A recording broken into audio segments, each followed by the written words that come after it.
How's it going, everybody? RazingHel here, and welcome back to another episode of Don't Starve Together MODlight, in which I take a look at some of the more interesting mods I've been playing in the last week or so. And we are going to be getting started with the client-side mod, Show Nicknames. This mod was created by a player named Star about 9 months or so ago at this point. But it is a client-side mod, and it will simply show the name of the player above their head.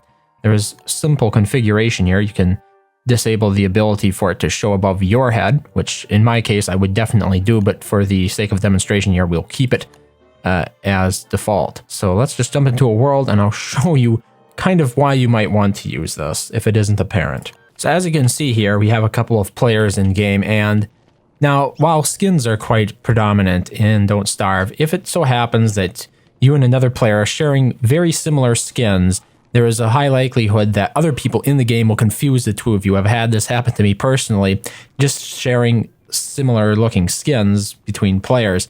So simply being able to have the names above the heads of the players as a client-side mod, you can go on to any public server, anybody else's server, and use this, be able to see who it is that you're actually interacting with, and you'll know for sure that regardless of the skins these players are using, you will not confuse the two of them. And now obviously it can be a little bit annoying to see this text above the head of yourself, so that's why it's great to have the option to disable it for you while keeping it for other players. Fair enough? Fair enough.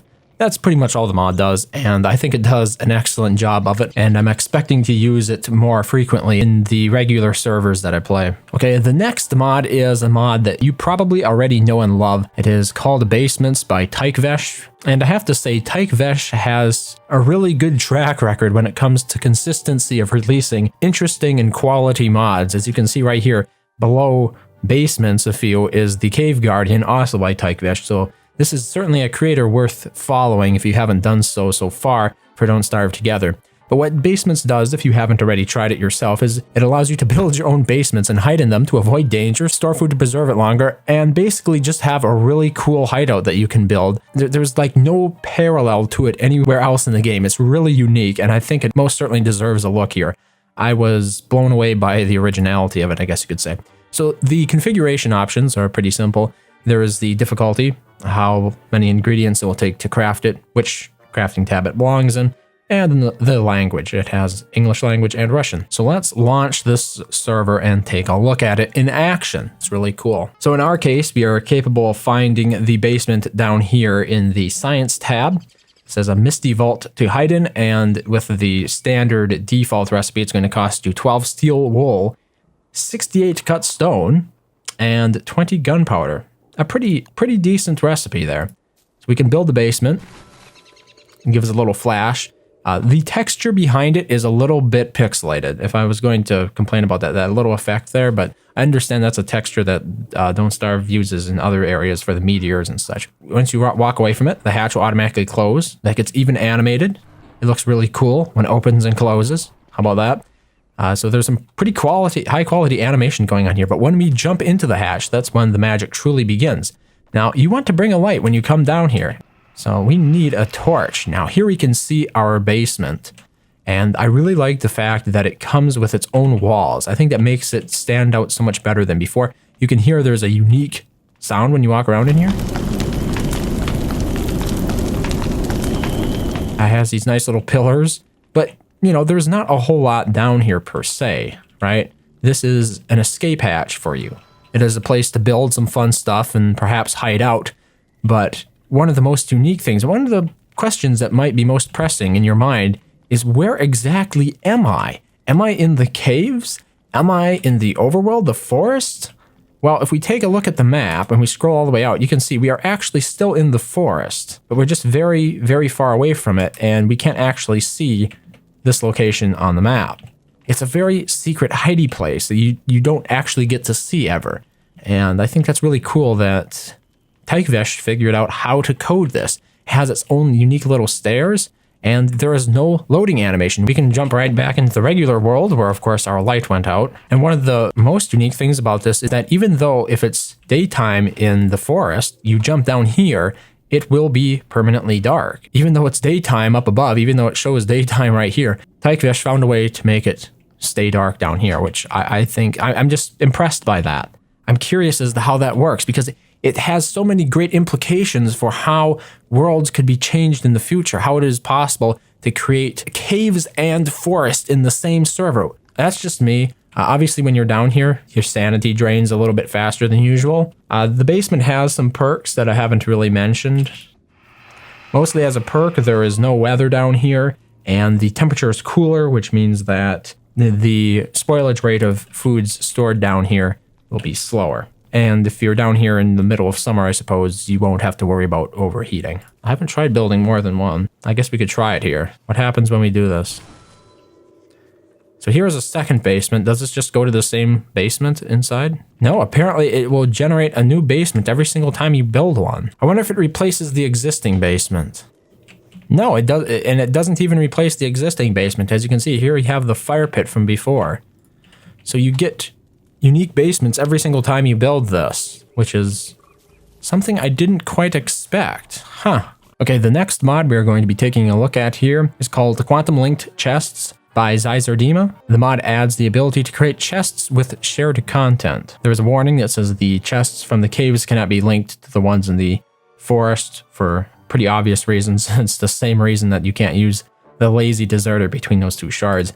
In terms of the chest configuration options here, we have different recipes with different complexity. We have an option here to either get the quantum linked chest recipe through its own little puzzle, or it can be made available by default in the science tab.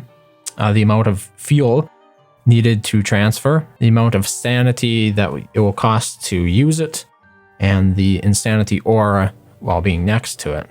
So I'm actually going to turn the chest recipe to cheating, because I really don't want to spoil the surprise of the puzzle that you need to complete to gain access to it. Okay, so here we are, and if we just scroll down to the bottom of the science tab, you can see right here is the quantum link chest, and the default recipe for it requires 3 living logs, 10 gold nuggets, and a purple moon lens.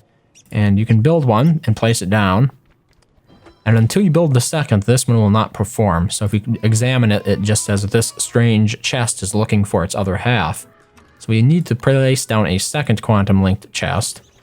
And now we can start sharing items. You can see they've linked to one another. So for example, if I wanted to send an emergency ham bat to somewhere else in the world, you fill it up in this one. You'll notice it cost me 5 sanity when I did that. And then it performs that little animation, and now it will be available in this chest. So we can take the ham bat out just like that. You'll notice that every time I open these chests, it costs a total of 5 sanity, which means that it's not going to be ridiculously cheap to do this. Also, sanity drains while you have it open. So you could put it back in here. Close it. There we go. It'll be back in this one. You could put the ham bat in this one, and it will show up over at this one. Very nice. Now, the reason that I like this one in particular is because it has happened quite frequently where I will be going out to fight a boss or just going on some sort of adventure. Bosses, though, I think are a little bit more applicable to this. And what will happen is you'll forget one very important item. And you're like, do I really want to go back all the way to base? Or maybe I can use a desert stone and teleport myself back to base. But you know, it's such an imperfect solution when there's a low-cost solution to it instead. That being simply having another player transfer the item to you. Or you could have an emergency chest available with items that you might need in an emergency and have these chests linked in a location where you can use them. One of the downsides here is that you can only link a total of 2 chests together. So in other words, if I put the ham bat in this chest, even though we have 4 of them here, it will only teleport over to the second one that I built.